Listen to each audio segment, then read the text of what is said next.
Madam President, I'll be brief.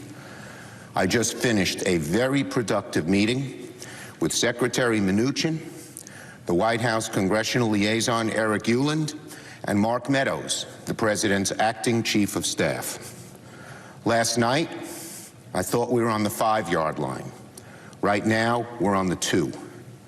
As I also said last night, at this point, of the few outstanding issues, I don't see any that can't be overcome within the next few hours. Here are the things that we have been fighting for, we Senate Democrats. First, a Marshall Plan for our medical system, our hospitals, our nursing homes, our community health centers. Our whole healthcare system needs desperately needed dollars. They need them fast, and they need them in a very large amount. Hospital beds have to expand. Expanding capacity is not easy. The need for ventilators, for PPEs, for the workers, for masks, even things as simple as swabs are not always available. And we in New York City and New York State, but around the country, hospitals are going to be overwhelmed. Our big hospitals, our medium-sized hospitals, and our small hospitals, and the small and rural hospitals actually face the risk of closing if we don't help them. So we Senate Democrats have been pushing very hard for an increase, a significant increase in money for the health care system, and we are very, very pleased with what seems to be moving forward in the bill, in the bipartisan bill that we hope will be brought to the floor. Second, workers first. The title of our Democratic plan has been Workers First. We believe we have to put working people, families, average Americans ahead of anybody else. They're losing their jobs through no fault of their own. Their kids are staying home because there's no school. There are so many problems that are befalling average people. And so we wanted to put them first. That's been our #1 goal, along with the Marshall Plan for hospitals. And this bill, as it comes forward, as it's now at least being agreed upon, has a lot of that. It has unemployment insurance on steroids. This is a great plan. What it says is if you lose your job in this crisis, you can be furloughed by your employer. That means you stay on that employer's work list. If you have health benefits with the employer, you can keep getting them. But, and most importantly, the federal government will pay your salary, your full salary, for now 4 months. We had asked for 4 months, and 4 months looks like what we're going to get when we come to this agreement. It will mean 2 things. Most of all, it will put money into the hands of those who need it so much because they've lost their jobs, as I said, through no fault of their own. So that is vitally important, and that will pump money into the economy probably in a better way than anything else could do it. But it also has the second benefit. It will keep companies intact.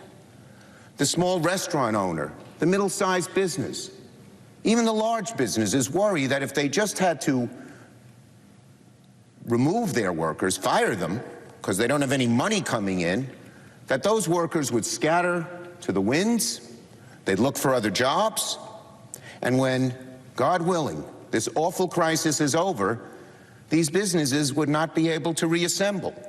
But with our plan, since they stay on the payroll of their employer, as soon as the crisis is over, they all can come back together. And that small restaurant, that middle-sized manufacturing facility, the service business, will be able to reassemble quickly, and we can get the economy going again. That's another thing we've been fighting for. We've been fighting very hard for any bailout fund, money to industries that have trouble, have real oversight and transparency. That's vitally important.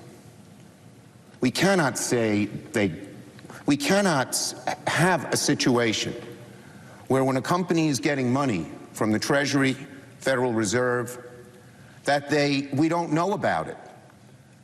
And we've been pushing hard that any contract that the federal government makes with a company to give it loans, that we know of that contract in a very short period of time, that we can examine it.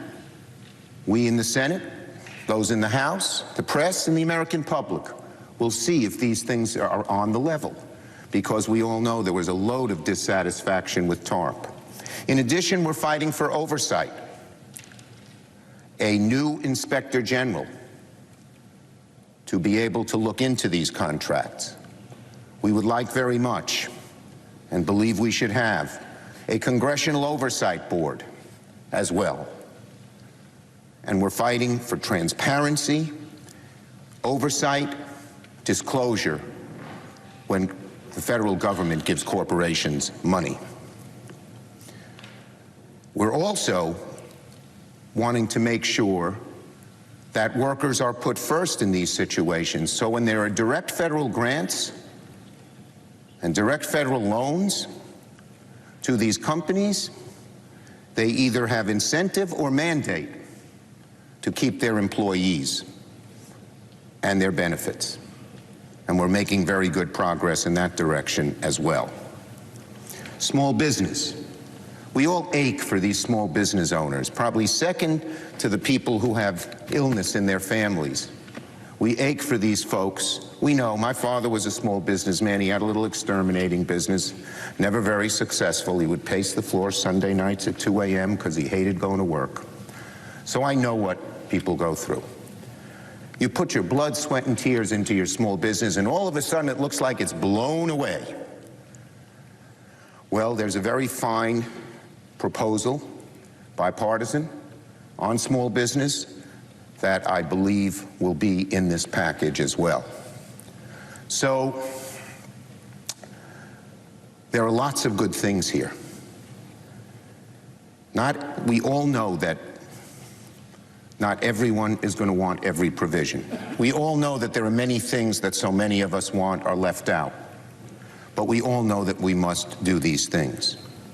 We are not looking for things that are extraneous to this crisis. And I don't believe that they are in this package. We are looking at things that deal directly with this crisis. And that's what we have proposed here as Democrats in the Senate. Whether it be workers first, helping our medical system, providing oversight and transparency in the boards, helping small business. Those are all directly related to the crisis. We need them soon. We need them desperately. In the last few days, we have made huge progress in achieving these goals.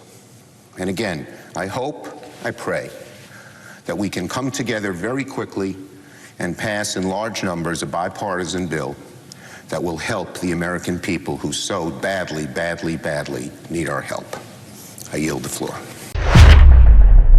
I'm Egberto Willies, host of Politics Done Right, an independent news program. I post several news videos of interest every day. I ask you so kindly to subscribe to my channel, and please leave me some comments.